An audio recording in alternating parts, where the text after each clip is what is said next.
اور یہی آیت اللہ صادق روحانی، ان سے ایک دفعہ یہی پوچھا گیا کہ امام زمانہ علیہ السلام کے سب سے زیادہ قریب ہونے کی راہ کیا ہے، کون سے ایسے اعمال انجام دیں کہ ہم امام زمانہ علیہ السلام سے قریب ہوتے چلے جائیں۔ ان میں کچھ اعمال کا تذکرہ انہوں نے کیا، کہا کہ ایک تو روزانہ امام زمانہ علیہ السلام کی کوئی سی بھی زیارت پڑھیں۔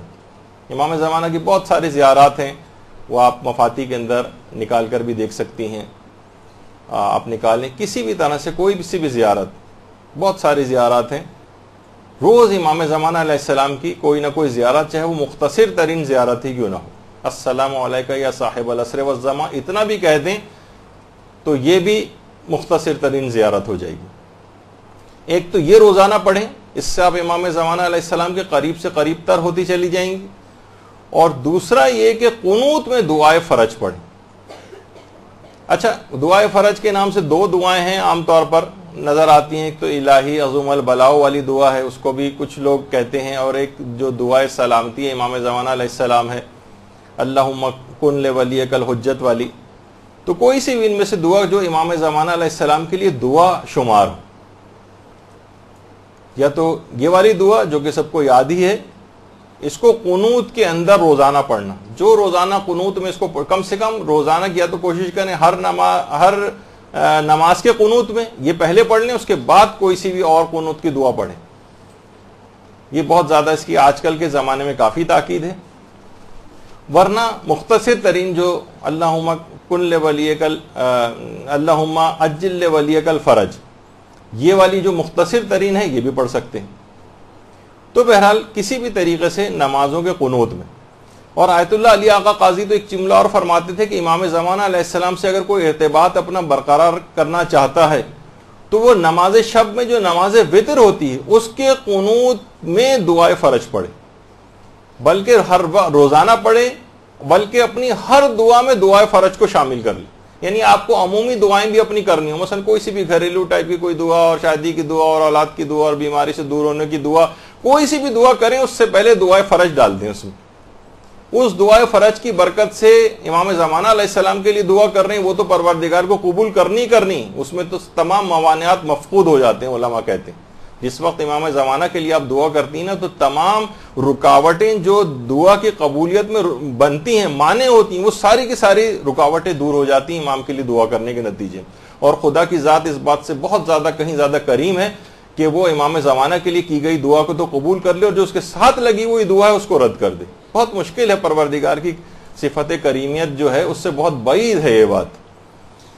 تو یہ والی دعا ہر دعا کے ساتھ اس کو لگا لیں۔ تو فرماتے ہیں کہ اس طرح سے آپ امام زمانہ علیہ السلام کے بہت قریب ہوتے چلے جائیں گے۔ اور آیت اللہ صادق روحانی ایک بات اور فرماتے ہیں، وہ یہ فرماتے ہیں کہ اپنے اعمال اور اپنی عبادات کو مستقل طور پر حضرت حجت کو ہدیہ کرنے کی عادت ڈال لیں۔ یہ حضرت حجت سے قریب ہونے کا بہت بہترین ذریعہ ہے۔ اور اگر آپ نے فرماتے ہیں کہ اگر آپ نے اس کی عادت ڈال لی تو کچھ ہی عرصے میں آپ کو خود احساس ہو جائے گا کہ آپ امام زمانہ علیہ السلام کے بہت قریب آ گئے۔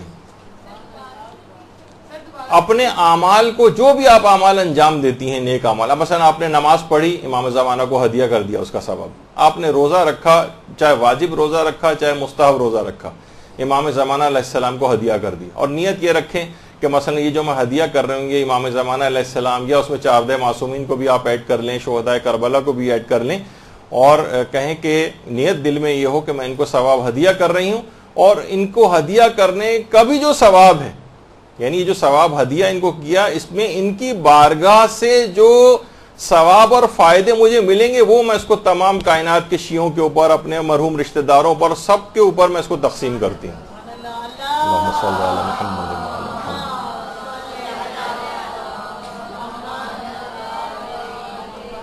اور آیت اللہ صادق روحانی فرماتے ہیں کہ اس طرح کے تمام اعمال ان کو ہدیہ کرتے چلے جائیں، اور جو بھی آپ اعمال کریں، زیارات پڑھیں، زیارات کے لیے جائیں، کوئی بھی نیک کام آپ نے کیا، کوئی صدقہ دیا، سب کا ثواب امام زمانہ اور 4 معصومین کو ہدیہ کرتے چلے جائیں۔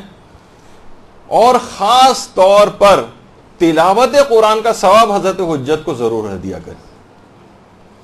خود فرماتے ہیں آیت اللہ صادق روحانی کہ میں روزانہ، اپنے فتوے کے اندر انہوں نے بات لکھی کہ میں روزانہ حضرت معصومہ قم سلام اللہ علیہ درود بھیجیے محمد صلی اللہ علیہ وسلم.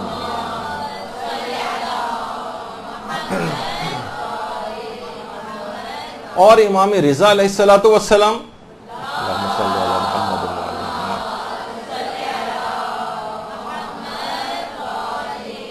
میں روزانہ ان کی نیابت میں زیارت عاشورہ پڑھتا ہوں اور روزانہ وقت سحر فجر کی نماز سے پہلے میں تمام معصومین کی نیابت میں کچھ تلاوت قرآن کر کے ان کو ہدیہ کرتا ہوں. قرآن کو اور امام زمانہ علیہ السلام کا بہت ہی قریبی تعلق ہے. یہی وجہ ہے کہ امام زمانہ علیہ السلام کا ایک لقب شریک القرآن بھی ہے. جب بھی آپ زیارت میں بھی کہتی ہیں نا السلام علیکم یا شریک القرآن. اور دیکھیے قرآن بھی کتاب ہدایت ہے, امام زمانہ خود عین ہدایت ہیں. قرآن ہر چیز کو آشکار کرنے والا ہے اور امام زمانہ علیہ السلام بھی جب آئیں گے تو ہر چیز کو آشکار کر دیں گے. بہت ساری مماثلت امام زمانہ علیہ السلام اور قرآن مجید میں. تو تلاوت قرآن امام زمانہ علیہ السلام کو ہدیہ کریں. اور دیکھیے آپ خود سوچیں کہ ہم جب کسی کو ہدیہ کرتے ہیں نا تو خود مثلا آپ اپنے کسی مرحوم رشتہ دار کو ہدیہ کریں تو خود اس ہدیہ کرنے کے بعد بہت سے لوگ یہ سمجھتے ہیں کہ شاید ہمارا ثواب ختم ہو جاتا ہے ہدیہ کرنے سے اور اس کے پاس چلا جاتا ہے. آپ کا ثواب دگنا ہو جاتا ہے, بلکہ 10 گنا ہو جاتا ہے, بلکہ نہ جانے کتنے گنا ہو جاتا ہے دوسروں کو ہدیہ کرنے سے. تو علماء فرماتے ہیں سوچیے کہ جب آپ عام شخص کو جب ہدیہ کر رہے ہیں ثواب اس کے اجر و ثواب کی کوئی انتہا نہیں, تو امام زمانہ علیہ السلام کو اگر ہدیہ کریں اس کی تو کوئی تصور میں نہیں لا سکتا کہ کتنا اس کو جو ہے اس کا ثواب ملے گا.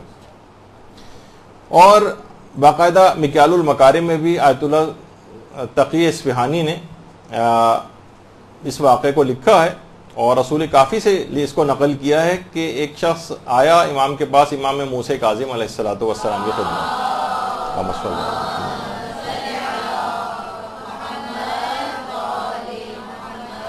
کہا کہ مولا میں ہر ایک پورا قرآن ختم کر کے ایک معصوم کے نام ہدیہ کرتا ہوں, 14 معصومین کے لیے 14 قرآن, تو اس کا کیا ثواب ہے؟ امام نے فرمایا تم قیامت میں ان ہستیوں کے ساتھ رہو گے. کہنے لگا مولا حیران رہ گیا اتنا زیادہ ثواب. اگر تصور میں لے کر آئیں کہ افضل ترین ہستیوں کے ساتھ کسی کو جنت میں رہائش نصیب ہو جائے, ہر وقت وہ ان کے پڑوس میں رہیں. کہا کہ مولا اتنا زیادہ ثواب؟ امام موسیٰ کاظم علیہ السلام نے روایت میں 3 مرتبہ فرمایا ہاں ہاں ہاں ان کے ساتھ تم جو ہے جنت میں رہو گے. تو جب یہ علماء فرماتے ہیں کہ روزانہ کی بنیاد پر تلاوت قرآن کچھ نہ کچھ جو بھی آپ سے ہو سکے, شعبان میں تو ویسے بھی بہت زیادہ تلاوت قرآن کی تاکید ہے, دستور العمل وغیرہ کے اندر علماء نے بتایا. بہت سے علماء تو ایک پارہ روزانہ کم سے کم صرف شعبان کے مہینے میں ہی ریکمینڈ کرتے ہیں کہ پڑھنا چاہیے, اور رمضان میں تو لوگ ماشاءاللہ سے ویسے قرآن ختم کرتے ہی ہیں. تو اس طرح سے امام زمانہ علیہ السلام کی خدمت. تو یہ بھی آیت اللہ صادق روحانی سے انہوں نے بلکہ اس بات کو ذکر کیا کہ دیکھیے اگرچہ دیدار امام زمانہ علیہ السلام ان کے چہرے کی زیارت بالا ترین افتخار ہے, اس میں کوئی شبہ نہیں, لیکن فرماتے اس سے آگے کی بھی کچھ منزلوں کی طرف مومنین کو جانا چاہیے. مثلا امام کی رضایت حاصل کرنے کی کوشش کرنا, مثلا امام علیہ السلام کی دعائیں لینے کی کوشش کرنا, ایسے اعمال انجام دے کہ امام آپ کو دعا دیں. امام زمانہ علیہ السلام کی الطاف اور عنایات کو حاصل کرنے کی کوشش کرنا, اس کی فکر کرنی چاہیے. اور فرماتے ہیں اس کے لیے لازمی شرط ہے کہ انسان اپنے نفس کو پاکیزہ بنائے, اخلاق حسنہ سے اپنے آپ کو آراستہ کرے, اس کے بغیر اس راہ کو حاصل کرنا بہت مشکل ہے.